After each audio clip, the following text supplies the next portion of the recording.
Hello and welcome back to another episode of the Chronicles of Sovik. We are back in Voldoon to do some more questing around from the Temple of Akunda, kind of where we left a couple of recordings ago. So in the meantime, since the last recording, I have done a little bit of work. So my level is now up to 45 and a bit.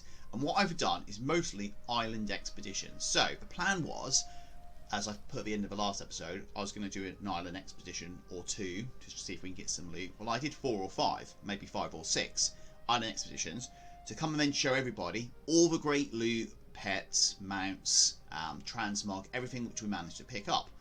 And we've picked up absolutely nothing. This is just junk items down there. So I think let's work on the basis of 5 island expeditions. Over 5 island expeditions, no pets, no transmog, no mounts, absolutely nothing other tan the coins. If I look in currency, so the seafarers doubloons, we're now up to 29, which is good, but it's not enough to go and buy anything decent, and unfortunately we haven't picked up any of the transmog. So it's, although we have put some experience on in terms of making gold, getting some stuff which we can sell or we can use, it was completely not a waste of time. The other thing which I've done as well is I did the very last Cool Terrace Foothold campaign, which is this one down here. Must be down here, Bridgeport. It's a very quick one, so I don't bother doing that for a separate recording. It only took really, 5 to 10 minutes in total. So off recording, I've gone and done that. So I've done all of the 3 war campaign achievements now. If I go into achievements, these Molten Clay, Skittering Hollow, and Dread Chain are the current island expeditions. Can we see it in quests? Is it in Battle for Azeroth? No, it's not in there. I'm not entirely sure where it would be. Yeah, so anyway, so we've done for 3 of them. So we're back in Voldoon now. We're looking to try and get some more sort of experience on this. First things first, let's go to the mailbox. I do have some sales in there. Nothing spectacular, I don't think. Let's have a quick look. Okay, absolutely loads of expired items, so I'm not going to worry about them for now. I'll leave them in there, I think, if I can get the sales out. Probably not. Okay, let's take all the expired out. You can kind of see some of the stuff on here I've been trying to sell. Lots of gems, necklaces, rings. There's still some fish in here. A few pieces of transmog as well. Now, is this going to fill our bags completely up? Probably. Okay, let's leave a bit of space in there for some other stuff. Let's wait until this finishes rebuffering, as in, so we can see all of the items in there. Okay, I think that's everything. So let's take the sales out. So we've got a ruby pendant up there, 47. Some more of the tailoring bits and pieces. So we'll grab them as well. And then down here in terms of sales, more rings. Moss Agate, which is the sort of vanilla gem. We sold a couple of those. I know this Tome of a Polymorph Monkey, I actually bought that off the auction house for 200 gold yesterday morning and sold it the same day for 750. Take away an auction house cut. So that's quite good. Transmog. More jewel crafting bits and pieces. More jewel crafting. That's a vendor flip. The Relic of the Pasts, I bought, I think I had about 18 of them, maybe 20 of them. They might even be back in the bags now. Which I picked up for some ridiculous, like 1 gold each. And I've been selling them for roughly about 18 gold each, which is good. And then some more fish. And here you can see the raw white scale salmon, which are one of the ones I've been fishing in Gora Crater. 17 of them sold for 400 gold. So again, if you don't mind fishing so much and you want to just find a little niche market, these white scale salmons are really good. The striped lurkers, not quite as much. I think I got those from up in Mount Hygel. And the rest of the stuff we'll leave in here for now. A lot more rings, a few bits of transmog, bits and pieces. We'll leave all of that. There you can see my pile of adamantite ore, which I've got. It says I'll purchase 74 of that, and obviously I bought it on a laptop rather than this computer, so TSM hasn't collected the data. I think my average buy is about 2 gold, 14, something along those lines. So as long as we sell it for more than that, then that's great. And there's the rest of those relics of the past as well. Okay, so let's take all the sold from that. We can deal with all the expired at a later stage. We just need to make sure that any new items we'll just pay down now. So we've still got 28 bag slots. Not as clean and tidy as I would like. we got a vendor around here that we can go and sell some stuff to? Must be one over here somewhere. Indeed there is. Let's go sell those 4 junk items. Let's kind of tuck these rings down here so we know that these bags are just full of stuff which we need to sell. That's our ore. Have we got anything else on this side which we can sell at another stage? Let's throw that over there for now. Okay, so we know that anything's going to pop down into this area now, so we need to get it confused with that. Okay, so let's have a quick recap of where we are. So we've got 4 quests to do: Valley of Sorrows, Let It Flow, Withered Without Water, and we can salvage the seas. And these 3 are the ones around where that Volperius we gave a wrench to, so it's probably this one to begin with. So let's head down there. I have been doing some more work on the mining. My mining is now at, it's not brilliant, it is 78, so it does more work on that. Done nothing more on dual crafting since last time. I think I need to probably push into sort of Nazjatar before I can start doing some more sort of serious work on that. I need to get some sort of Kraken's eyes. I'm not entirely sure where I get them from in terms of prospecting, but I need some of them before I can move on with that. The hell has he just come from? It's a bit random. Okay, let's push on. Oh, the other thing which I need to mention is I have bought a few more pieces of gear. So again, you can't see this, the buy prices because I put them on my laptop, but really from somewhere from, let's say, 10 gold to 80 gold, I've bought a lot of the item level stuff here, which is 57. And if you actually have a look at him now, he's looking a little bit more respectable. Now, he has got on the Condor robe, he's got the Condor shoulders. Okay, I have no idea what's going on with that guy. Why can't we attack him? He seems to be on some very weird glitch in the Matrix, right? Let's finish him anyway. This will give you a good idea what the new gear is like. So again, no problems killing creatures again. We're back on, on top of where we need to be, which is good. Yeah, so the new gear, somewhere between, let's call it 10 and 80 gold for all these various bits and pieces. But we did just need a little bit of a boost. Now, I hadn't bought any gear. I think at the end of the last episode I said the gear is pretty good. It was pretty good at level 41 where I ended the last episode.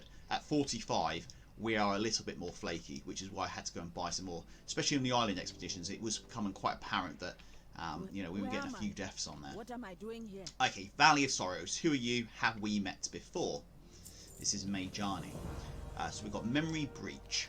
The memories of Akunda's followers rest within this valley. Most are best left forgotten, but they may be our only chance to find out what happened to Akunda. Look back upon the memories here, see if you can find any clues about what happened to our lower. Be warned, this task is not for the weak. What you witness in these memories cannot be unseen, so we need to look for clues within the unwanted memories for 7,000 experience. We've got Shattered and Broken as well. Something is terribly wrong. Unwanted memories have been released from their magical confines. Akunda's power is supposed to keep them sealed away. The physical manifestations of our most haunting memories have no place in this world. They must be destroyed. So we need to kill fractured and distorted memories, and then we get a ring, which is now below par where we are. Well, that says it's a 61% upgrade, so that'd be quite interesting. That does look like a good upgrade, actually. All these braces which are below. So we'll definitely take that ring and replace the engraved ring of a quick blade. Stay safe out there. Okay. So we need to go and kill these dudes. So let's just get involved, because it looks like there's someone else fighting in here as well. Where's he? A warrior.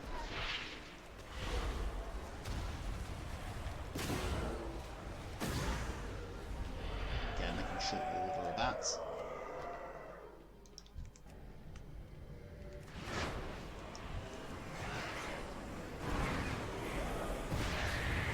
Again, it's one of these things. Now I've actually spent a little bit of gold. Well, I say a little bit of gold. I'd probably spend, let's call it somewhere between 200 to 300 gold on these pieces.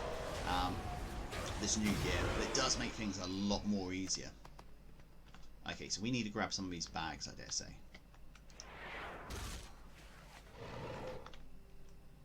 Okay, so we've got a cutscene here.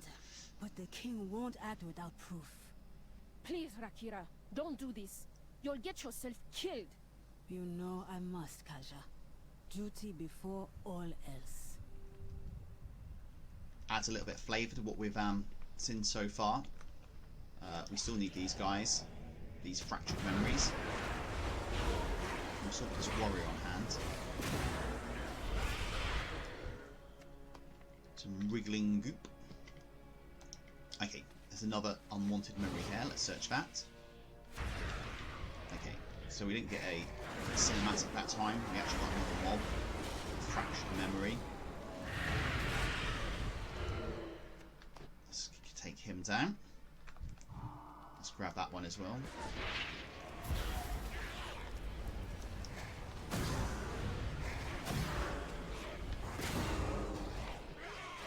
And let's grab him. Now what I have got actually is a new spell, which is a talent, which is number 1 on my toolbar at the moment, which is called Haunt, and I need to kind of just sort of put that into my rotation.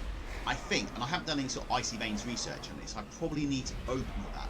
It's got a 15-second cooldown, so if I'm fighting, you know, bouncing between mob and mob, it's not as easy as that, because it's obviously still going to be on cooldown a lot of the time. Right, we've looted those. Let's grab, search this unwanted memory, and we get another cutscene. But that's very close to where we are at the moment. That's just outside the temple.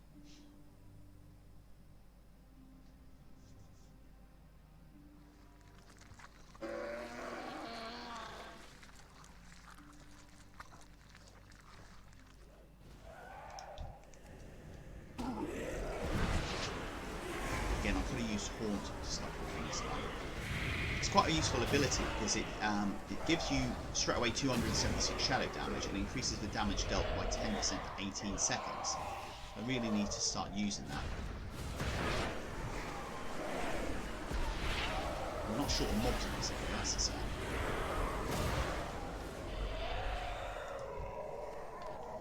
Okay, I dare say we actually need more of these bags now. There's some up here. That does some ore up here. Let's go and grab that and the unwanted memory.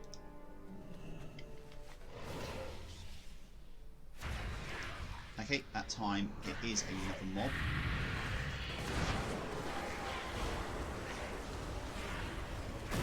So that was that rotation for any Affliction Warlocks maybe looking at that was Haunt, followed by Unstable Affliction, followed by Agony, followed by Corruption, with one Malefic Rupture, and that was him. That's him beaten. Right, we don't need any more of these memories killed. We need more of the bags, which are down here. Unfortunately, we're probably going to pull quite a lot of these guys. Let's help them out. There's another walk, actually.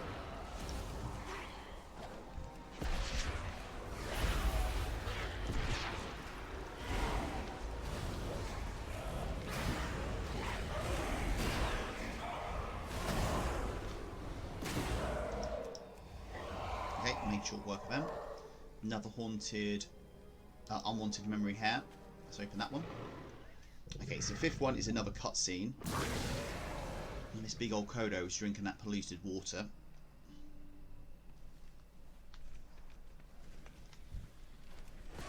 Let's help him out with that. Get rid of these ones. There's so many mobs around here.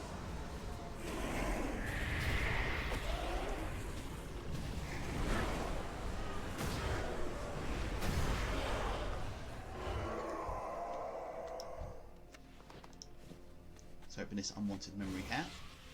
That's 6 of 8, and we get another mob. So it seems to be like every other memory is a cutscene, and the other memory is going to be a mob. But again, I'm fairly comfortable. Now we've got this better gear. We can sort of short work with these guys. Do need a bit of health, right? Cool. Okay, let's search them. Absolutely no loot from any of these ones so far.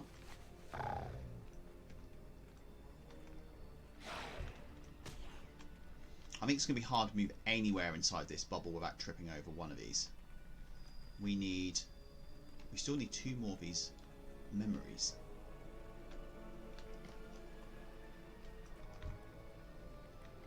Let's go and help him out.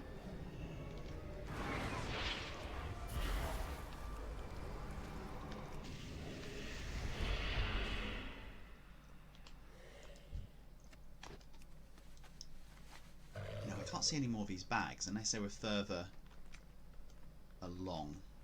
It might be up this way. Let's have a look up here.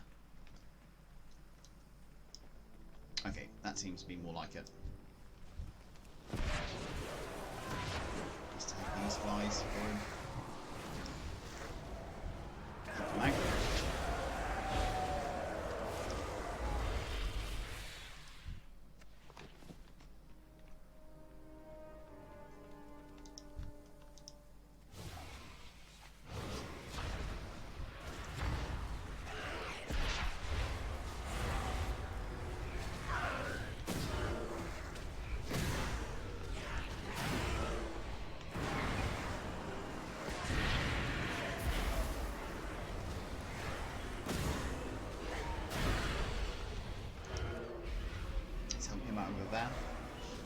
So I see his warlock, I don't actually ever see him.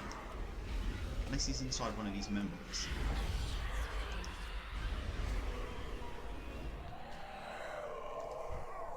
Okay, and this looks like the last one. Hopefully this will be a cutscene. And indeed it is. Oh, so that giant Kodo must have been Akunda, the lower. That makes sense, and why he is doing what he's doing, and the memories a little bit astray. Okay, let's see if we can get our way back to hand these in without hitting any mobs. And we did it. Okay, so back to Mejani. Memory breach. It is as I feared. Deloa's own memories have been taken from him. 7,000 experience. You did what was right. Memories like those have no place in this world. So let's take the ring. Double check. And that's now us up to level 40. In fact, no, what is that? What just happened there? Oh, we're friendly with the Voldenai. It's great. Okay, so repairing the past. This explains why Deloa has been silent. Akunda himself has forgotten who he is. Someone or something must be abusing his power. We won't know how to help without speaking to Deloa. I can perform a ritual that may repair Akunda's mind, but it's not without risk. So we need to protect Mejani while she repairs Akunda's mind. So let's accept that. I dare say we've got to go back to the temple on this occasion. Or not. This is 62 yards away. Go into this little cave. While I'm doing that, let's equip this new ring. Replace the second best. So it's a lower item level, but instead of critical strike and versatility, critical strike, in fact it was this one here, haste and versatility was deemed more important, which is interesting. Okay, so here's Mejani.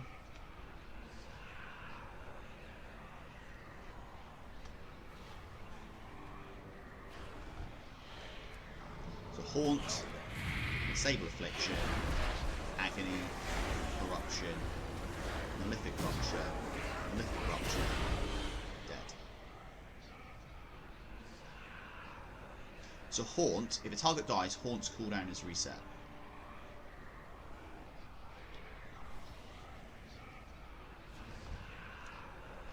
So exactly the same rotation as last time. Again, I do need to probably just check my spelling to make sure I've got this completely right. Not get much experience from these guys. 28 experience each.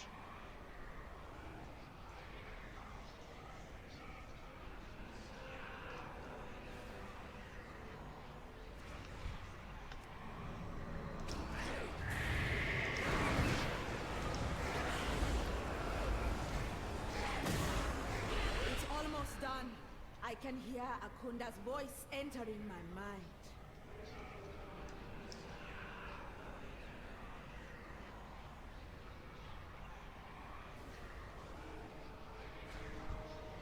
Okay, you always knew there was going to be one of the sort of bigger, tougher bosses. There always is. You always fight like 2 or 3 of the smaller ones. And then there's always like a mini boss towards the end.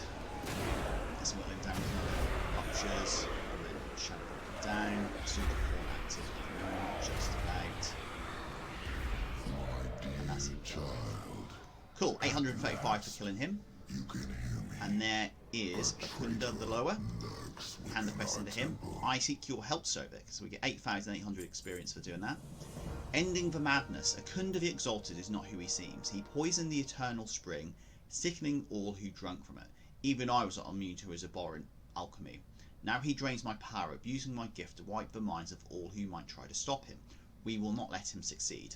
What little power I have left I will lend to you. Use it to call the storm and end the madness that has taken over my temple. Then we get 2 pieces of gear here, which we'll look at in due course. So we need to defeat Akunda the Exalted, but 10,000 experience and the 2 pieces of gear. That's what I like to see, some very healthy rewards on offer. Okay, back up this way with a side trip to this Storm Silver Ore deposit.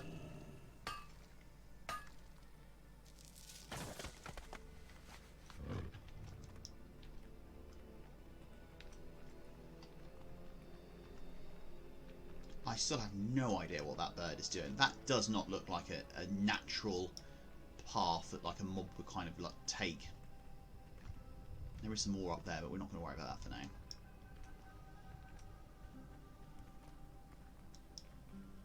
There's some ore up here. Oh, sorry, down there, which we're not going to worry about either. That looks like it's protected by those hyena creatures.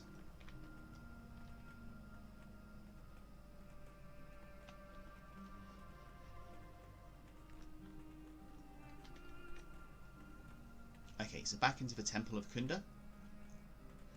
And our task is we need to zap this guy. Use our rotation. I've got this little spell in the middle. It's called Tempest. When it resets, we use that.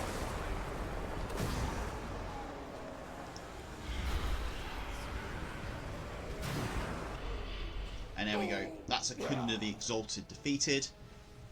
And that's Akunda himself freed from the spell. Job done. That was a fairly straightforward fight. Now, more importantly, what's our rewards and where are they? You wield my gift well, Sovik. Now that my power has returned, I can heal the minds of my children. So, choice of 2 rewards. We've got the last wind robes, and we have got the shoulders here. So, the robes is a 4% upgrade. The shoulders are 11% upgrade. Both of them are item level 50 compared to our item level 57, but both of them, you know, these are both rare items. And both have got more intellect anyway. So let's grab the shoulders. That's the biggest upgrade. Let's grab those. 10,000 experience. We get all, you can't see it because of the camera, but we learn all of the appearances anyway, which is fantastic. Akunda's Blessing. You have proven worthy of my blessing, Sovik. This means, should you choose me as your lower, you can call upon my power when needed. Commune at my shrine to receive my gift. Know that whatever you choose, you will always be welcome within these walls. So we need to commune at Akunda's shrine. Looks like it's behind him. It's got these stairs. Click on this little tabard in front. So we honour the altar of Akunda. A nice straightforward quest there. If at any time you require my gift, commune at a shrine built in my honour to receive my boon. So we got 891 experience now. I think that's the boon up here. Attacks, this is called the boon of Akunda. Attacks and heals have a chance to cast Holy Storm. The effect cannot happen more than once per minute. Holy Storm, spread Holy Storm energy to target and chaining to nearby enemies, healing allies or damaging enemies. A bit like sort of Shaman Chain Lightning, it sounds like. That's very good. Now we do have another quest over here. Before we forget though, let's put on our new piece of gear, which is our shoulders, the 11% upgrade shoulders. Let's tuck these away because we know that they're, and the ring. They're both Wrath of Lich King, so we can't even put them in the scrapper. And let's go up to War Guard Rakira. I am listening. Did you leave Kaja here? I told her not to come after me. It isn't safe. My mind remains fogged, but the memories are slowly returning. Jack Rosette, the weapon. Come, let us find some fresh air. I will tell you what I've discovered. So we need to follow War Guard Rakira, the 50 war resources. It is as I suspected. General Jack Rosette has troops in the desert, unbeknownst to the king. They scour the dunes, searching for a weapon that can destroy the city, killing any who get in their way. Now I'm not sure I have no these shoulders really match our or where to find it, but current Warlock theme outfit, which we had built for probably about 15 minutes.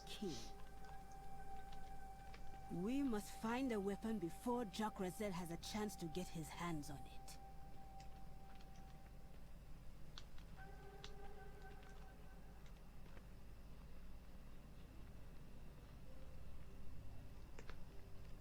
Speak quickly.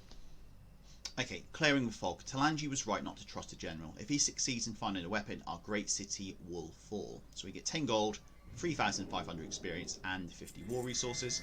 And we've got for War Guard's Fate, which is part 3 of the 7-part series in Secrets in the Sand, the Voldoom storyline, which is very nice. And we can complete that now. You have gathered enough resources to begin the assault on Kultiris. Well, we've kind of been there already and established all 3 footholds, but let's grab that 7,000 experience from that. You should return to Nathanos Blightcall to begin working with the Honor Bound. So report to Nathanos Blightcall in Zordasar for 7,000 experience. So let's accept that. Yes. And there's another quest which didn't come up. Knowledge of the past. An old friend of mine came to Sands willingly to gain knowledge of the past. If anyone can locate this weapon, it would be Jul Wabba. Last I heard, she planned to excavate the ruins surrounding the Great Pyramid. So the quest objective on this one is to travel with Mira's caravan in search of Jul Wabba for the 7,000 experience. So let's accept that. Carefully.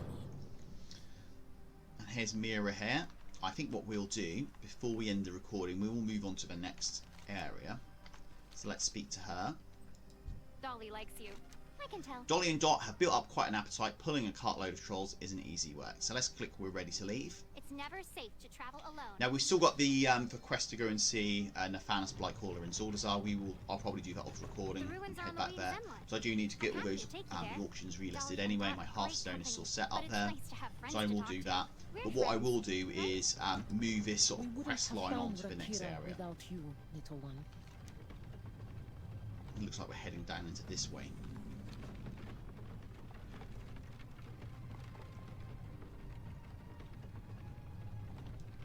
Again, it looks very jolty. I don't know if it's my computer or whether it's just how the game is supposed to be, even from that angle. Maybe it's a lag issue because, you know, I am still EU playing on the US servers, so... I don't think those trolls up ahead are friends of yours. Those are Jakraset's troops. Okay, it looks like some trolls up here that we need to kind of deal with. Out of the wagon, quick! Dolly! There is a price on your head!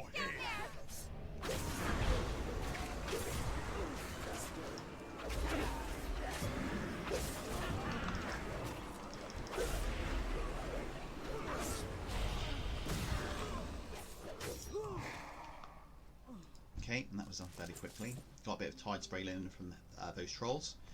So Warguard Rakira. It is clear that Jack Rosette won't stop until I am dead. So that's 7,000 experience. These dunes are crawling with assassins. No area safe, but we must press on. The ruins aren't far from here. Let's continue our search on foot. So find Jul Wabba within Zul Arjin. Let's accept that. Let's ignore that. Before Jack Rosette does. Okay, so the yellow diamond again is a very useful clue where we need to be heading, which is up here. These two Zandalari trolls on their really smart looking mounts, and I'm still on this very basic black wolf. I do need to have a look at maybe getting a new mount just to spruce things up a bit. But then that said, you know, I still haven't actually spent any money, any gold on changing the transmog. He's just, you know, we haven't been through one of the transmog guys. He's in exactly the same appearance. I found her. Okay, so that's that done. What? I am alright, but my friend here is fading fast. You've allied yourself with a Sethrak? It is a long story, one that can wait. He will meet Bonsamdi soon if we do not hurry. Let me help. Okay, we can now hand this one in. Hello, man. Seric is weak from poison. We're running out of time. So that's 3,500 experience. So Kiro's got a quest for us. Creeping Death. Scorposhi venom usually induces a slow creeping death. It's remarkable that your friends have survived this long. As with most anti-venoms, the thing that kills is also the thing that heals. I'll need to extract the venom from several Scorpashi stingers to craft the cure. When the extracted poison is mixed with a cactus root salve, we will have the anti-venom we need to treat his wounds. So we need to collect 7 Scorpashi stingers in Zulajin. So let's accept that. Nature's Remedy. Your friend doesn't have much time left. The scorpion venom is likely rotting his veins right now. He will certainly meet death without a cure. I will help. The first ingredient I'll need is the root of a prickly plum cactus. Its natural healing properties will make a suitable base for the salve. So we need to harvest 6 prickly plum in Zul Ajin. So let's Go, accept that. gather what is needed to There's heal something this shiny wound. over here, so let's I grab will that. It's fill in called Jaraba Zach's on what we Canteen. know. Looks like some sort of junk item. Okay, so there we go. We picked up the quests for this area, and obviously we still got these ones around here. So I think at this stage, as we moved into Zul'Jin and we're left at Akunda's temple, it's probably a good point to put a pause on this recording and look to do this bit in the next recording. Again, we made some good progress on this. We're now just shy of level 46. We have picked up a couple of decent pieces of gear as well, on top of the stuff which we have bought. I'm probably going to go do the next recording straight after this, so we can just crack on and do that. So, for now, thanks for watching. The next recording will be a continuation of this storyline, and we'll see how far we can push through. So, until next time, thanks for watching, and goodbye.